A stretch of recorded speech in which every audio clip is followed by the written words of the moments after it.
Tax Mahakumbh में चर्चा जारी है। हमारे साथ पैनल जुड़ेंगे, एक्सपर्ट अभी जुड़ेंगे और उनसे हम समझेंगे और इस चर्चा को और आगे बढ़ाएंगे। अलग अलग सेगमेंट हम यहाँ पर टच अपॉन करने की कोशिश करेंगे जिससे कि आपकी टैक्स प्लानिंग बेहतर तरीके से हो सके। तो अजय, अब ये जो सेगमेंट होगा इसमें आप क्या जानना चाहेंगे? देखिए, बहुत महत्वपूर्ण है। देखिए, देश जो है बदल रहा है और नया भारत जो है वो अपनी आमदनी के ऊपर बहुत फोकस कर रहा है, लेकिन टैक्स जो है वो बहुत इंपॉर्टेंट और बहुत ज़्यादा उसमें जागरूकता बहुत ज़रूरी है। आमदनी एक तरफ है, लेकिन अगर आप टैक्स प्लानिंग, टैक्स की जागरूकता, आपको टैक्स का साक्षरता अगर आपके पास है तो आप उस आमदनी का ज़्यादा बेहतर इस्तेमाल कर सकते हैं। और यही हम फोकस करेंगे इस वाले सेगमेंट में। हमारे नए गेस्ट आए कि न्यू टैक्स रिजीम और ओल्ड टैक्स रिजीम में क्या फ़र्क पड़ता है, दोनों के फ़ायदे नुकसान क्या हैं, सरकार का एम क्या था न्यू टैक्स रिजीम लाने का और क्या वो सक्सेसफुल हो पाया, और जो नए मिलेनियल जुड़ रहे हैं, इनकम ब्रैकेट उनकी शुरू हो रही है इनकम, उनको new tax regime versus old tax regime में किस तरफ जाना चाहिए, क्या रीजंस हैं, एचयूएफ के फायदे, बहुत सारी चीज़ें हम इस अगले घंटे के अंदर डिस्कस करेंगे। लेकिन पूजा, इससे पहले ये बताइए कि इस घंटे में कार्यक्रम को आगे बढ़ाने के लिए हमारे कौन से एक्सपर्ट जुड़ेंगे? बिल्कुल, तो इस सेगमेंट में हमारे साथ मौजूद हैं जाने माने टैक्स एक्सपर्ट taxbuddy.com के फाउंडर सुजीत वांगर जी हमारे साथ स्टूडियो में मौजूद है। आपका बहुत बहुत धन्यवाद हमारे साथ जुड़ने के लिए।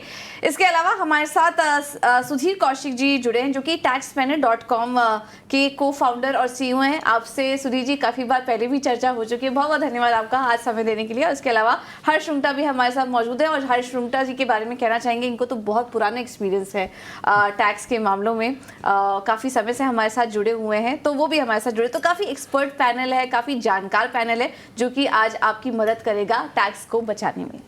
चलिए, अपनी बातचीत को हम आगे लेके चलते हैं और सबसे पहले मैं सुजीत जी के पास जाना चाहूँगा।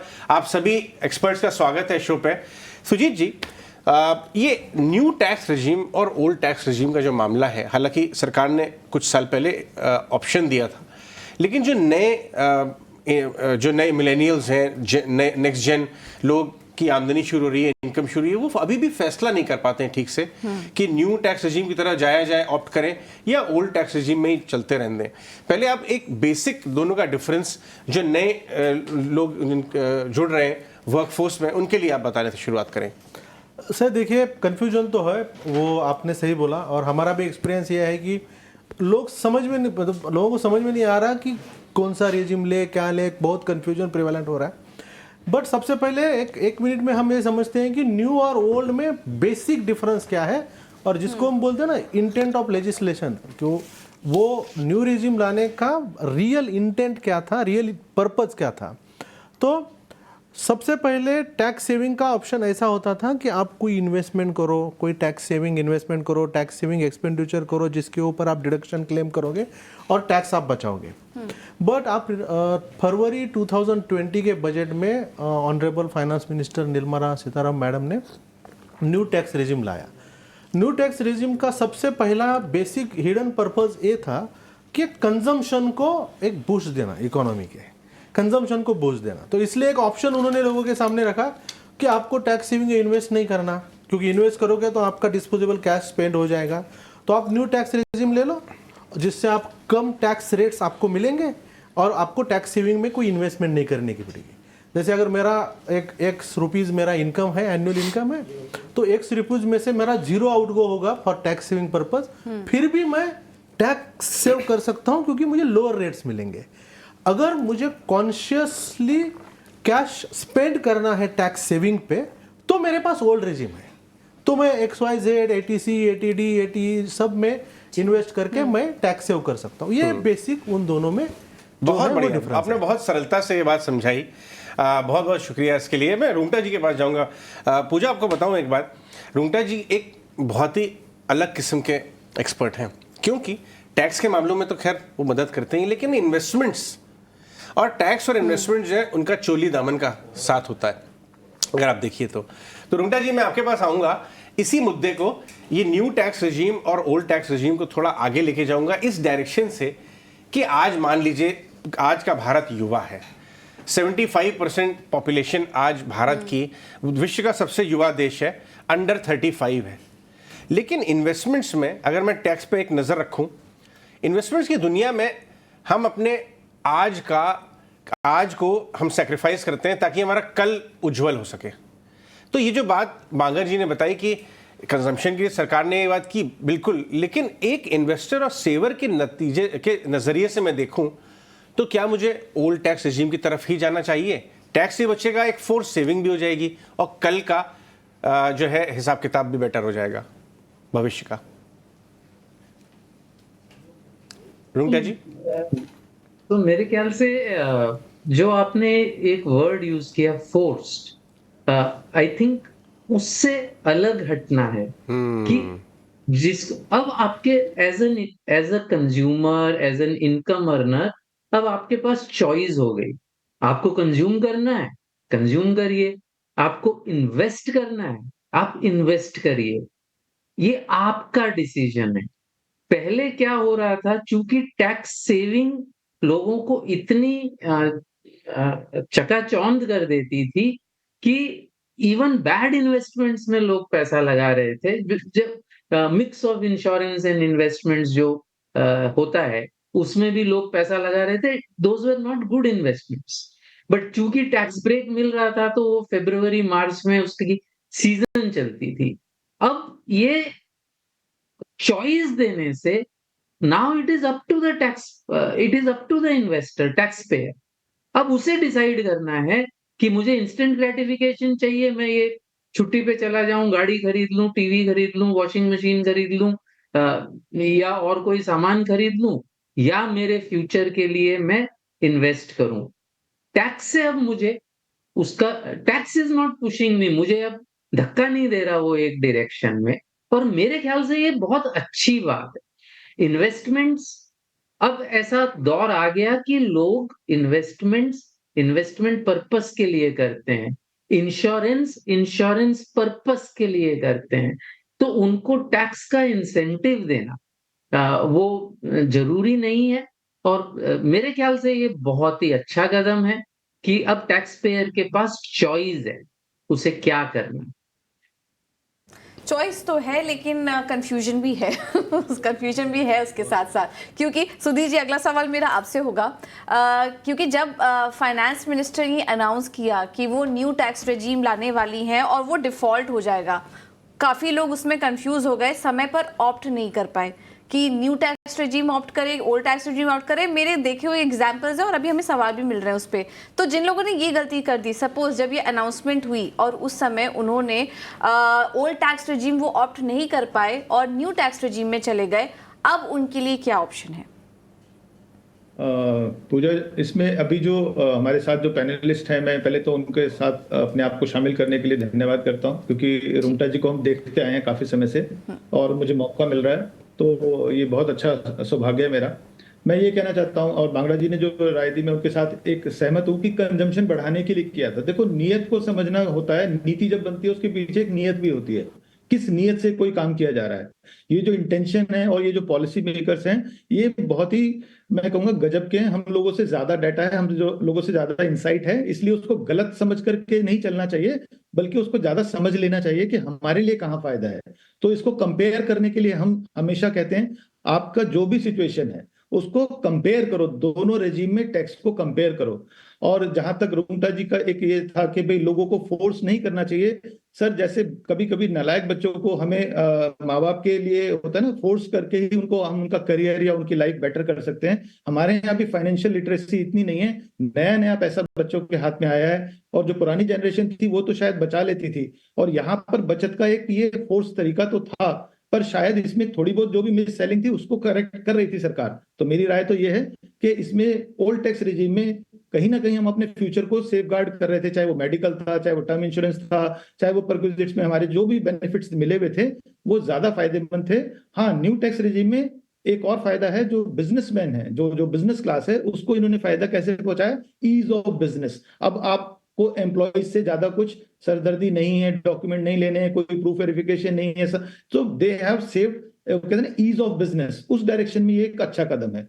तो लेकिन फिर भी मैं अब एक इंडिविजुअल एम्प्लॉय को कहूंगा, ये जिम्मेदारी अपने ऊपर है। जिस तरह गब्बर को गब्बर ही बचा सकता था उसके भय से, तो आपको भी आप खुद ही बचा सकते हो। दोनों रेजिम में कंपेयर करो और उसके बाद ही फैसला लो। अब जिन्होंने बाय डिफॉल्ट वर्ड को नहीं समझा, टेक्निकल वर्ड था कि बाय डिफॉल्ट पहले जो है वो ओल्ड टैक्स रिजीम रहेगा, लेकिन इस साल से वो न्यू टैक्स रिजीम हो गया। उनके पास ऑप्शन ये है कि वो अपनी टैक्स सेविंग जारी रखें और अपनी टैक्स प्लानिंग है इसको क्लेम करें, जो भी टैक्स सेविंग है वो अपनी रिटर्न फाइलिंग के समय, ये ऑप्शन आपके पास आज भी है, तो अब उसको छोड़े नहीं। लेकिन जिन्होंने नहीं की है और कोई टैक्स प्लानिंग और न्यू टैक्स रिजीम में, अब उनको कोई ज्यादा परेशान होने की जरूरत नहीं है, जो भी, क्योंकि टैक्स स्लैब्स ऑलरेडी कम है, तो उसको जितना भी बचता है टैक्स उससे ही खुश रहें और अपना कंजम्पशन का ही आनंद लें।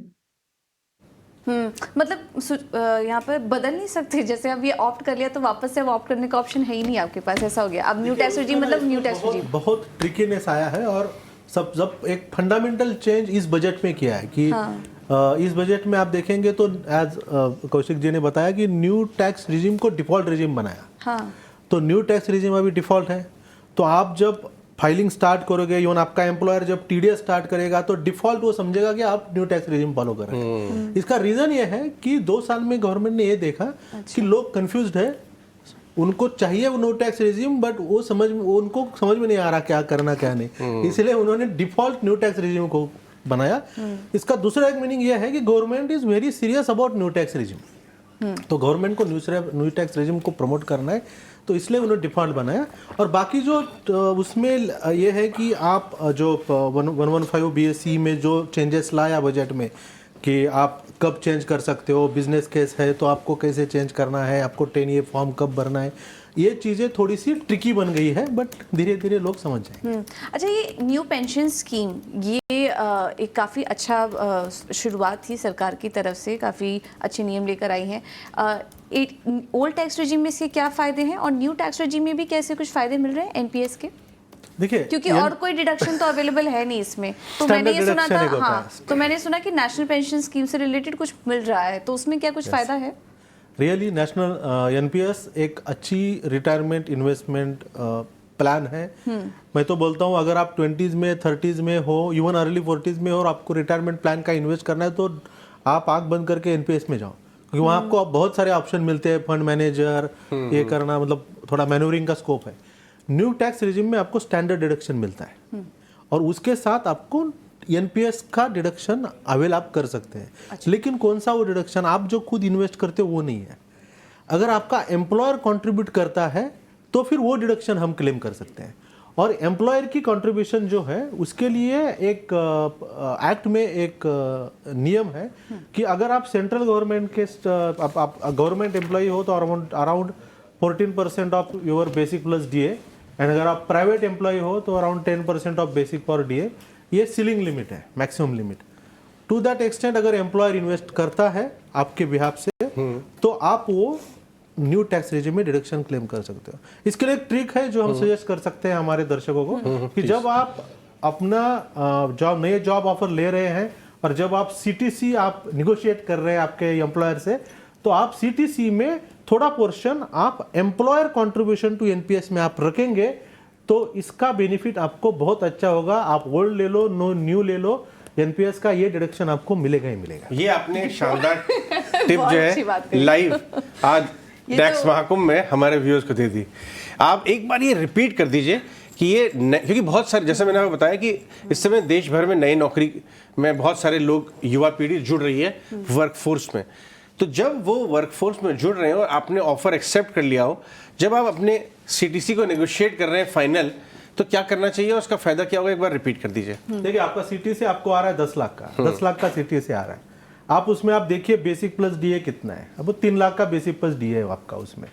तो आप अपने एम्प्लॉयर को आप बोलिए कि आप मेरा 10 लाख का सीटीसी रखो, 10 लाख में 30,000 जो है वो मेरा एम्प्लॉयर कंट्रीब्यूशन टू एनपीएस आप रखिए। इसका बेनिफिट क्या होगा कि आगे जाके मैं एज अ सैलरीड मैं कौन सा भी रेजिम चेंज कर सकता हूँ वाइल फाइलिंग रिटर्न, तो मैं कौन सा भी रेजिम चेंज कर सकता हूँ वाइल फाइलिंग रिटर्न। तो अगर मैं न्यू टैक्स रेजिम ले रहा हूँ आगे जाके, तो मुझे ये 30,000 जो एम्प्लॉयर कंट्रीब्यूट कर रहा है उसका डिडक्शन मिलेगा ही मिलेगा। अगर मैं ये निगोशिएट नहीं करूँगा तो ये 30,000 का डिडक्शन आई विल मिस। तो it's better to be vigilant, और employer will also not mind to do this because there is no extra cost to employer. बिल्कुल। तो ये है सलाह, इसको हम एक बाइट लेके आपकी डाल देंगे सो दैट बाबा रिपीट करके लोग समझ सके। बहुत इंपॉर्टेंट टिप थी ये टैक्स सेविंग के लिए, जो अभी आपको सुजीत जी बता रहे थे, और जो पहली बार जो जॉब कर रहे हैं उनके लिए भी। चलिए अब आगे बढ़ते हैं और अब थोड़ा रिफंड पे भी चर्चा कर लेते हैं, क्योंकि अब ITR फाइल करने का भी समय आ रहा है और लोगों को इंतज़ार रहता है रिफंड का। रिफंड के प्रोसेस के बारे में कुछ बताइए, किस तरीके से, कहाँ पे जाके जब ITR फाइल करते हैं तो उस समय किन किन बातों का ध्यान रखना चाहिए, और एक और बात है, अगर किसी के रिफंड में आने में देरी हो रही है तो वो क्या करें, और उसका प्रोसेस भी बताइए हमारे दर्शकों को। देखिए, refund is a function of a vigilant tax filer. If I am a vigilant tax filer, what I will do? I will file my tax return correctly. I will file my tax return timely, and I will be very much vigilant about communication from department. Now, why these three things are important? If I don't file my tax return timely, it is first come first serve. आप return जितना delay करोगे उतना आपका processing delay होगा और उसका आपका refund delay आ जाएगा। दूसरी चीज़ कि अगर मैं एक्यूरेटली फाइल नहीं करूंगा तो फिर वो मेरे के राउंड चलता रहेगा। आपका रिटर्न डिफेक्टिव हुआ है, आपके रिटर्न में ये इशू हुआ है, 143 1A का ये नोटिस आया है, ये सारी चीज़ें चलती रहेगी और इसके कारण आपका रिफंड डिले हो जाएगा, या फिर बैंक अकाउंट आपने गलत दिया है या ये कोई भी इनएक्यूरेसी है तो ऑब्वियसली आपका रिफंड डिले हो जाएगा। और तीसरा जो चीज़ मैंने बोला, vigilant about the communication from department, ये बहुत इंपॉर्टेंट है कि getting refund is not determining refund is not important. What is important is that refund getting credited to my bank account. बिल्कुल। तो खैर आपको गवर्नमेंट को भी ड्यू देना पड़ेगा कि इस बार मैं काफ़ी लोगों से बात करता रहता हूँ और जो एक फीडबैक मिल रहा है कि टैक्स रिफंड काफ़ी फास्ट हो गया है और सीधे अकाउंट में आ जाता है। देखिए, रिफंड फास्ट हुआ है, ये तीनों भी चीज़ें आप देखेंगे तो इसमें गवर्नमेंट का रोल नहीं है, ये हमारा रोल है। तो ये तीनों भी चीज़ मैंने बोला इसमें हमारा रोल है। तो गवर्नमेंट तो फास्ट, वहाँ तो क्या है, अब सब सिस्टमेटिक ऑटोमेटेड है, तो फास्ट रिफंड आता है, फास्ट प्रोसेसिंग होता है, full very much credit to the automization and. लेकिन एक तीसरा पॉइंट मैंने बोला ना, ये इसलिए इंपॉर्टेंट है, अभी गवर्नमेंट ने नए बजट में लिया कि अराउंड एक सर्टन अमाउंट तक का डिमांड उन्होंने वे ऑफ कर दिया है बजट में। तो हमें एज अ टैक्स फाइलर हमें ये देखना है कि हमारा कोई पुराना डिमांड कहीं पे अटका हुआ है क्या, क्योंकि वो कैसा है, रिफंड आते हैं वो डिमांड एडजस्ट हो जाएगा। सही बात। 245 में, और हमें रिफंड डिटरमाइन होगा लेकिन बैंक में रिफंड नहीं आएगा। इनफैक्ट ये आपने जो बात बोली, यही पॉइंट मैं आगे लेके चलूंगा और रुंगटा जी के पास जाना चाहूंगा। रुंगटा जी, जो टैक्स का जो नोटिस आता है, अब तो फेसलेस स्क्रूटनी की बात हो रही है और बहुत ऑटोमेटिक तरीके से एक ईमेल आ जाता है, लेकिन लोग घबरा जाते हैं इनकम टैक्स डिपार्टमेंट से कि आप ये इतना बकाया है टैक्स फला ईयर का। ये जो प्रोसेस है, इससे लोगों को कैसे अप्रोच करना चाहिए? इनकम टैक्स डिपार्टमेंट से कोई ईमेल आए अगर कि भाई आपका ये टैक्स बाकी है, फला ईयर का असेसमेंट में कुछ इशू है, कैसे अप्रोच करें? टैक्स पे डिपेंड करेगा कि उसका जो भी डिपार्टमेंट ने नोटिस भेजा है वो एक्चुअली करेक्ट है कि नहीं। बिकॉज जहां तक पुरानी डिमांड्स का सवाल है, बहुत दिक्कत है, क्योंकि जब डिपार्टमेंट ने ऑटोमेट किया उस समय जो पुराने रिकॉर्ड्स थे वो सही तरीके से सिस्टम में नहीं आए हैं। तो ये जो डिमांड्स सपोजेडली राइट ऑफ कर रहे हैं, ये डिमांड्स एक्चुअली थी ही नहीं। 99% केसेस में ये डिमांड्स एक्चुअली जमीनी तौर पर वो थी ही नहीं, वो गलती डिमांड उनके सिस्टम में थी, तो उनको राइट ऑफ करने के अलावा और कोई रियली चारा नहीं है। तो नोटिस आने से घबराएं कि नहीं, इसमें तो सीधी बात यह है कि अगर आपके रिकॉर्ड्स सही हैं तो आप उस नोटिस का जवाब इजीली दे पाएंगे। ऑटोमेशन के कई फायदे हैं, कई नुकसान भी हैं। तो मैं नुकसान की तरफ भी, ऑटोमेशन से बहुत फायदा हुआ है इनकम टैक्स डिपार्टमेंट में, लेकिन कई नुकसान भी हुए हैं, क्योंकि अब जो केसेस हैं जो अटक गए हैं, अब उनकी सुनवाई करने वाला बिल्कुल कोई है नहीं। जो मतलब आप सोशल मीडिया में जाके देखिए, सालों सालों तक अपील की हियरिंग्स नहीं होती, 5-5 साल तक CITA के पास अपील की हियरिंग नहीं होती। तो जो चीज ऑटोमेटेड नहीं है, जो अल्टीमेटली फॉल बैक करती है लोगों पर, उनमें हमेशा इश्यू आती है। जहां तक नोटिस का सवाल है, बहुत सी नोटिसेस गलत है, बहुत सी नोटिसेस गलत हैं, और उसको रिजॉल्व करने में टैक्स पेयर को और उनके एडवाइजर्स को जान निकल जाती है, क्योंकि उनके सिस्टम में अगर वो नहीं है, तो पहले तो आप जाकर डिपार्टमेंट में किसी से बोलकर उसको करवा सकते थे। उसका जो भी रिकॉर्ड्स है, वो देख सकते थे। अब ये चूंकि फेसलेस है, बहुत एडवांटेजेस है, मैं कंप्लेन नहीं कर रहा हूँ, फेसलेस के बहुत बहुत एडवांटेजेस हैं, लेकिन उसके कई डिसएडवांटेजेस भी हैं। और जो आपने अभी नोटिस की बात कही, वो उनके डिसएडवांटेजेस में से है, क्योंकि नोटिस दो तरीके से आ सकती है। एक तो आपने कोई चीज छुपाई है, तो वो तो आनी चाहिए, उन लोगों को नोटिस भी आनी चाहिए और उन पे टैक्स भी लगना चाहिए, इंटरेस्ट भी लगना चाहिए, हो सके तो पेनल्टी भी लगनी चाहिए। दूसरा ये कि उन डिपार्टमेंट के पास इंफॉर्मेशन गलत है। अब वो चीज को करेक्ट करवाना बहुत ही ज्यादा मुश्किल है। तो ये इस पे गवर्नमेंट को ध्यान देना होगा कि ये जो सिस्टम जब चेंज हुआ है मैनुअल से ऑटोमेटिक, और उसमें जो त्रुटियां आई हैं डेटा को अपलोड करने में, या इवन करंट ऑटोमेटिक सिस्टम में जो चीजें छूट गई हैं, उसको कैसे डील करेंगे, इसके बारे में सरकार को ध्यान देना होगा। Fair point. सुधीर जी, ये बताइए, आप तो चार्टर्ड अकाउंटेंट भी हैं। मान लीजिए मुझे एक टैक्स का नोटिस आता है 2 साल पहले के इनकम टैक्स असेसमेंट पीरियड का, मैं उस तरफ जा भी नहीं रहा हूँ कि वो सही है या गलत है, तो मुझे सबसे पहले रिस्पॉन्ड कैसे करना है? क्या मैं अपने सीए के थ्रू जाऊँ, उसके बाद वापस रेफरेंस लूँ, उस साल के असेसमेंट ईयर के चेक करूँ, मैच करूँ अकाउंट? कैसे मैं अपनी बात इनकम टैक्स डिपार्टमेंट तक रिस्पॉन्ड कर सकता हूँ? अगर आप प्रोसेस की तरफ थोड़ा बताएं।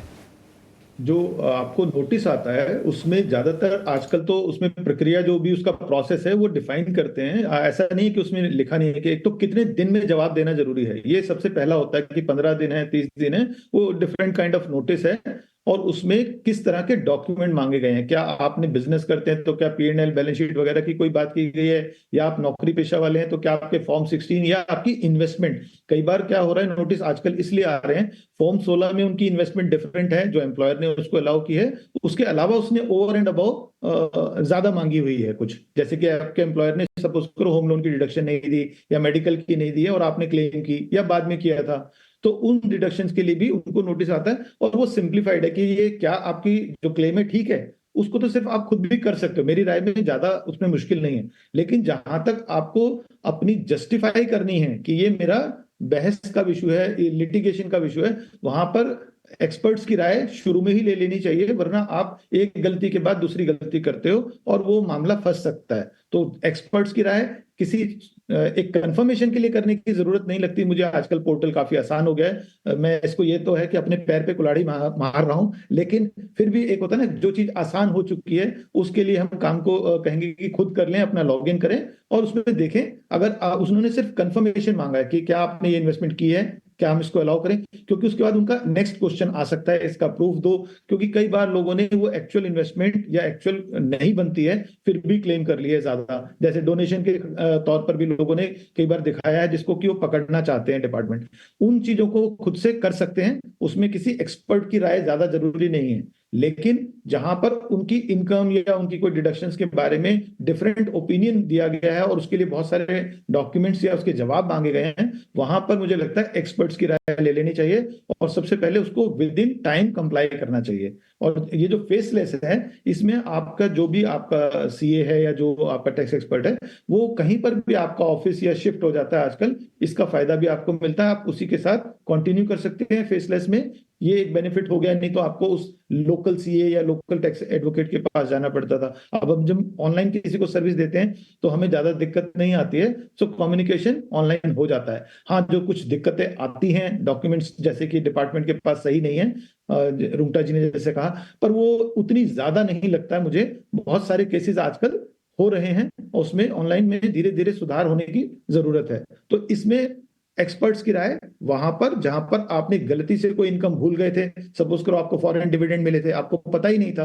कि उसका करना क्या है, या आपके पास ईसॉप से उसका कैपिटल गेन था, जिन चीजों की आपको नॉलेज ही नहीं है। एक सिंपल है कि मेरे को डिडक्शन बतानी है और एक है कि कंप्यूटेशन करनी है। आई डोंट थिंक कि कंप्यूटेशन एक आम आदमी एक सिंपल टैक्स पेयर कर सकता है, क्योंकि कभी कभी हम जैसे एक्सपर्ट्स की भी खोपड़ी घूम जाती है कि इसको करना कहाँ है। जैसे अभी न्यू टैक्स रिजीम और ओल्ड टैक्स रिजीम कहने में बहुत ही सरल है, लेकिन जब हम इसको कंप्यूट करते हैं किसी किसी केस में हमारी जो सोच होती है उसको भी वो हैरान कर देते हैं। So we have to compute in the right spirit of the law. जो लॉ कहता है उसके अंदर क्या क्या अलाउड है, तो वहां पर एक्सपर्ट्स की राय लें। सुधीर जी बहुत बढ़िया बात कही।